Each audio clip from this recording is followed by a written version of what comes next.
अभी हाल ही में रायसीना डायलॉग का 9वां संस्करण नई दिल्ली में आयोजित किया गया है और जिसमें लगभग 115 देशों के 2500 से अधिक प्रतिभागियों ने भाग लिया है।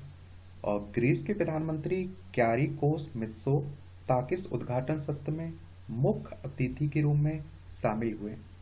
और इस तरह के डायलॉग जो होते रहते हैं उनके बारे में एक सामान्य जानकारी आप लोग जरूर रखा करिएगा। और इनसे क्वेश्चंस आपके एग्जाम में पूछे जाते हैं, चाहे आप लोग सिविल सर्विस एग्जाम की तैयारी कर रहे हो, स्टेट पीसीएस एग्जाम की तैयारी कर रहे हो, वनडे एग्जाम की तैयारी कर रहे हो।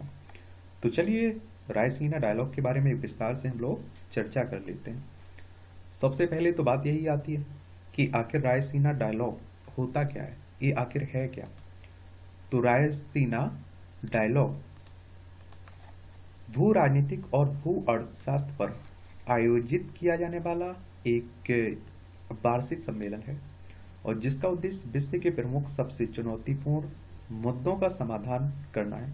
इसकी प्रेरणा सांग्री लॉ डायलॉग से ली गई है। ये पूछ लेगा आपसे कि रायसीना डायलॉग है जो, इसकी प्रेरणा कहाँ से ली गई है? सांग्री लॉ डायलॉग से ली गई है। और यह भारत की आसूचना कूटनीति का एक घटक है जो प्रत्यक्ष रूप से प्रदर्शित नहीं होता है किंतु राजनयिक पृष्ठभूमि और सशक्त बलों के साथ साथ राष्ट्रीय सुरक्षा ढांचे में महत्वपूर्ण भूमिका निभाता है। यह सम्मेलन नई दिल्ली में आयोजित किया जाता है और इसमें राजनीतिक, व्यवसायिक, मीडिया तथा नागरिक समाज पृष्ठभूमि के लोग भाग लेते हैं। इस वार्ता को एक बहुहितधारक अंतर क्षेत्रीय चर्चा के रूप में संरचित किया गया है और जिसमें राज्य के प्रमुख कैबिनेट मंत्री, स्थानीय सरकारी अधिकारी के साथ साथ निजी क्षेत्र, मीडिया तथा शिक्षक जगत के विचारक शामिल होते हैं। और दिल्ली स्थित think tank observer research foundation विदेश मंत्रालय के साथ साझेदारी में सम्मेलन की मेजबानी भी करता है। और वर्ष 2024 की थीम और विषयगत स्तंभ क्या रहे? चतुरंग। इसमें आप देखिए संघर्ष हो गया, प्रतियोगिता होगी, सहयोग हो गया, निर्माण। प्रतिभागियों में 6 विषयगत स्तंभों पर एक दूसरे से संवाद किए और इसमें शामिल क्या क्या है? तो टेक फ्रंटियर्स, विनियम और वास्तविकताएं, ग्रहों के साथ शांति, निवेश और नव विवर्तन, युद्ध और शांति, शस्त्रागार और विषमताएं, उपनिवेशवाद से मुक्ति, बहुपक्षवाद, संस्थाएं और समावेशन। 2030 के बाद का एजेंडा लोग और प्रकृति, लोकतंत्र की रक्षा, समाज और संप्रभुता। और दुनिया भर में इसी तरह के संवाद भी हैं, जैसे आप देखिए म्यूनिक सुरक्षा सम्मेलन, जर्मनी के म्यूनिक में प्रतिवर्ष आयोजित होने वाले MSC अंतर्राष्ट्रीय सुरक्षा नीति पर चर्चा के लिए सबसे प्रमुख मंचों में से एक है। Shangri La Dialogue International Institute for Strategic Studies द्वारा आयोजित और सिंगापुर में प्रतिवर्ष आयोजित होने वाले सांग्री लॉ डायलॉग एशिया प्रशांत क्षेत्र में सुरक्षा मुद्दों पर केंद्रित है। ओस्लो स्वतंत्रता मंच, तो यह मानवाधिकारों, लोकतंत्र और स्वतंत्रता पर केंद्रित एक वार्षिक सम्मेलन है।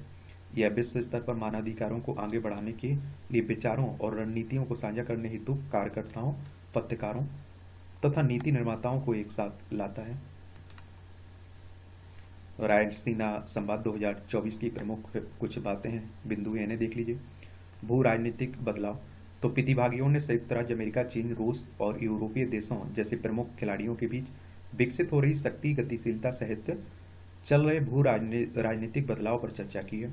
नई चुनौतियों और अवसरों के उद्भव के साथ चर्चा इस बात पर केंद्रित रही है कि राष्ट्र अपनी रणनीतियों तथा गठबंधनों को कैसे अपना रहे हैं। भारत की बीजिंग पावर की ओर, तो भारत के विदेश मंत्री ने भारत को एक बीजिंग पावर कहा और कहा कि लोगों ने देश को अपेक्षाकृत निष्पक्ष देखा और साथ ही विश्व मित्र या दुनिया के मित्र की भूमिका निभा रहा है। भारत मध्य पूर्व यूरोप आर्थिक गलियारा, तो ग्रीक के प्रधानमंत्री ने भारत मध्य पूर्व यूरोप आर्थिक गलियारा जैसी कनेक्टिविटी परियोजनाओं के माध्यम के बारे में चर्चा की है।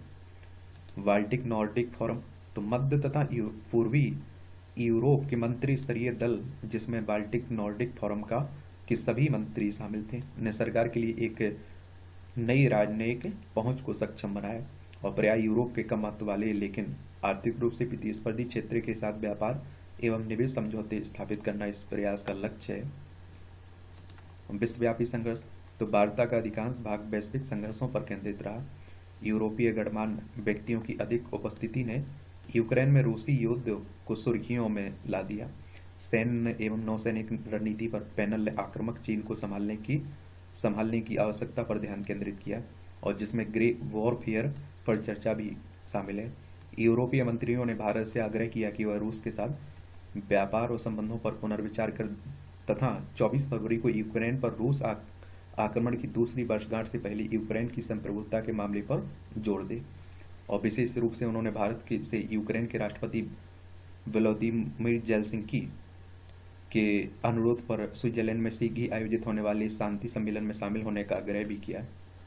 व्लादिमीर जेलेंस्की के क्षेत्रीय सुरक्षा संबंधी चिंताएं, तो सम्मेलन में विभिन्न क्षेत्रीय सुरक्षा चिंताओं को संबोधित भी किया गया, जिसमें भारत पे शांत हो गया मध्य पूर्व तथा पूर्वी यूरोप जैसी क्षेत्रों में तनाव भी शामिल है। प्रतिभागियों ने संघर्ष समाधान, शांति निर्माण प्रयासों तथा क्षेत्रीय प्रतिद्वंद्विता के प्रबंधन की रणनीतियों पर चर्चा की है। प्रौद्योगिकी एवं नवाचार, तो भू राजनीतिक तथा वैश्विक शासन को आकार देने में प्रौद्योगिकी एवं नवाचार की भूमिका एक महत्वपूर्ण विषय रही होगी। और समाज में साइबर सुरक्षा, डिजिटल परिवर्तन, कृत्रिम बुद्धिमत्ता, राष्ट्रीय सुरक्षा और अंतर्राष्ट्रीय संबंधों पर उनके प्रभाव जैसे विषयों को शामिल किया गया है। ऑब्जर्वर रिसर्च फाउंडेशन की बात करें तो यह नई दिल्ली में स्थित एक स्वतंत्र थिंक टैंक है, और जिसके 3 केंद्र इसमें मुंबई, चेन्नई और कोलकाता में है। और इसका उद्देश्य एक निष्पक्ष और न्याय संगत जगत में एक सुदृढ़ एवं समृद्ध भारत के निर्माण की दिशा में नीतिगत सोच का नेतृत्व तथा सहायता करना है, जो भारत के लिए विकल्पों को खोजने व सूचित करने में मदद करता है। यह भारतीय आह्वान और विचारों को वैश्विक संवाद को आयाम देने वाले मंचों तक लाता है।